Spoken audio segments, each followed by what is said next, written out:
Here's a ride that's going to be different. Let's go. We're off. Up the road of time, right up into space. Goodbye, world.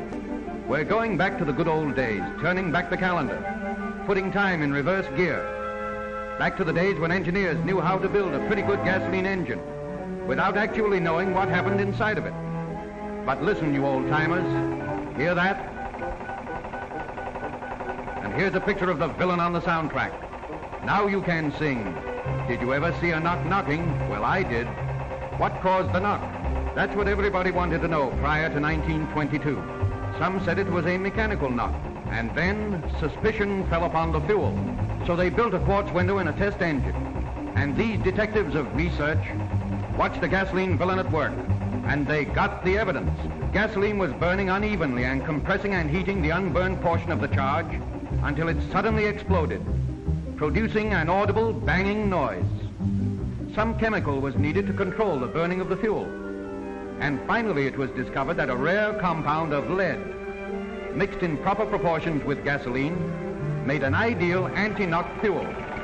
This new fuel was tried in a test engine with the quartz window. And not only could they see the villain become blue with defeat, but the knock was gone.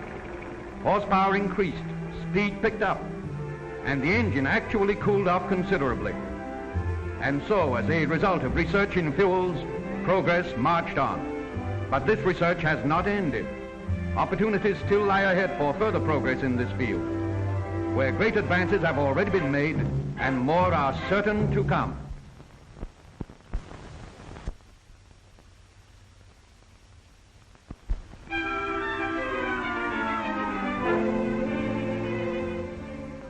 What are you? Where are you? Just what is your right climate? A lump of coal can't work until we make things too hot for him. A block of ice is merely a lot of water that has gone too far north for comfort, in an electric refrigerator, for instance. Liquids are largely loose chunks of elements which have no business being in their own particular tropics or hells. Mercury, for example, is an Eskimo metal way down south. Solid metals simply happen to be living in a climate much too cold for them. So it's not how hot you are, but what you are that decides whether you'll be turned into a lump or a liquid. But there are many things which men must build to stand up under temperature changes and give you A1 performance north or south. That's why you'll find vast ranges of heat and cold in the manufacturing and testing divisions of modern industry. But how about poor old Homo sapiens? Homo sap can't deliver 100% performance on a hot day. He can't take it.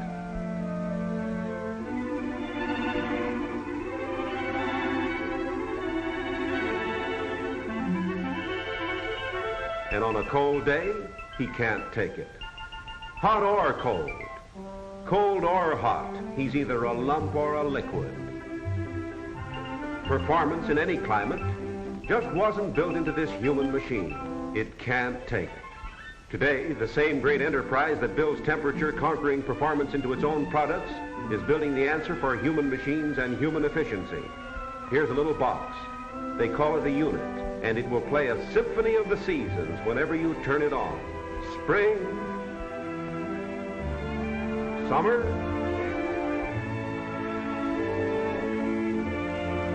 fall, or winter. They call it air conditioning, but they might better call it man conditioning, because that's just what it does.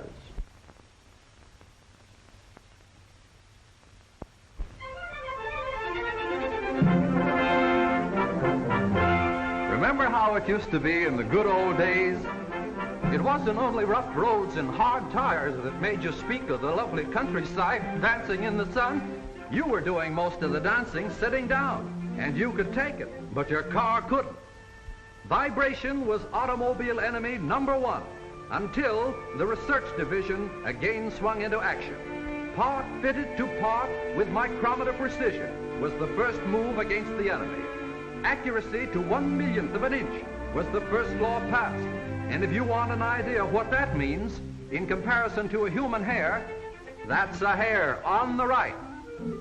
And here's where vibration in a motor begins. Unless crankshafts are balanced like a miser's ledger, To keep vibration under control at all speeds and not at just one certain speed, the harmonic balancer was perfected. This remarkable device counteracts vibration and stops it, exactly as we can stop a pendulum by opposing it before it reaches the end of its swing and then continue to oppose it until it stops dead center.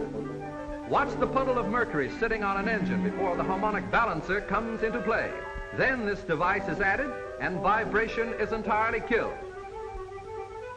Now we're looking at the same scenery we chattered about a little while ago, but we're in a modern automobile. About all that's left to be done is to build roads as smooth as plate glass and make tires out of marshmallows, and a 1,000-mile drive will feel just like 10 hours in a feather bed.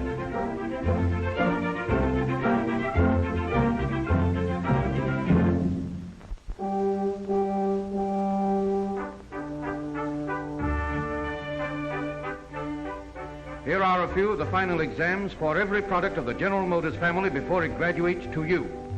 You can't calculate endurance with a pencil and a pad of paper. You've got to drive. Drive to the tune of 5 million miles a year to get tomorrow's answer today. Hill climbing, get the answer from a mountain grade. The final and most conclusive answer when a modern engine zooms a car over the top. Riding comfort, pound a car over a Belgian block road again and again. Body strength, twist and strain the whole frame and body and find out if any birdies have been hatched to chirp and twitter. Get the mileage per gallon. A fifth wheel drives a speedometer so accurately you'll find miles per gallon measured right to the final inch. How about the carburetor and ignition system? Baptize the baby and find out. Test those brakes. Here's the best way to get the facts. Then put her through her paces in a slippery, sticky ooze where they make mud, not hay, while the sun shines. What will the driver see of the road? Those black shadows on the wall tell the facts. And meanwhile, high on a hillside, the weather is watched and recorded for a report that tells its story in the logbooks kept on every outdoor test. Here before you got your car, an experimental model, still in the development stage, lived its life in a few days, with test drivers under orders to speed it around and around, looking for trouble before it looks for you. Night comes on, and the grind continues as these engineering accountants work on the mechanical ledges of these cars, appraising performance, auditing durability, assuring development, to the end that progress may be put through its paces.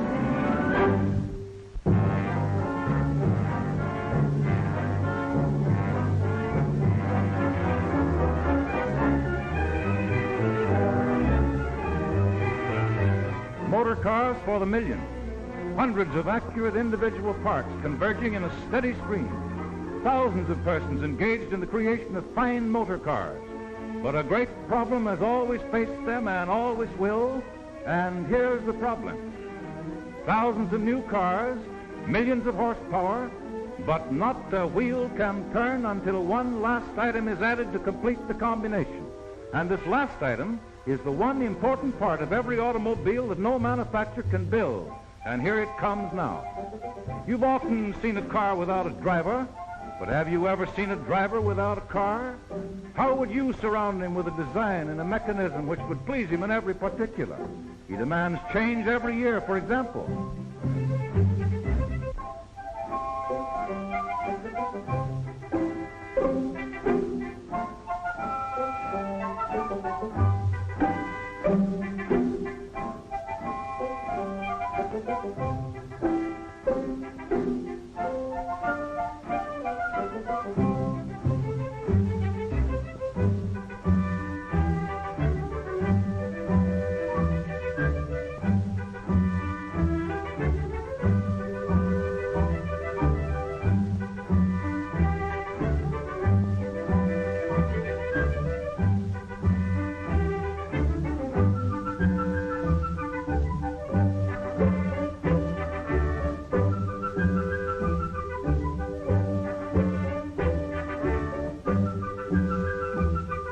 The modern motor car of today symbolizes and crystallizes American progress. Men, materials, and methods are the roots of this progress, but chief among them is men of General Motors. Men whose minds and hands are constantly contributing to and creating new opportunities, new advantages for all. Men who know that their march of progress must and will go on, because their every forward view, their every forward step continues the onward march of their own industry and of the entire nation.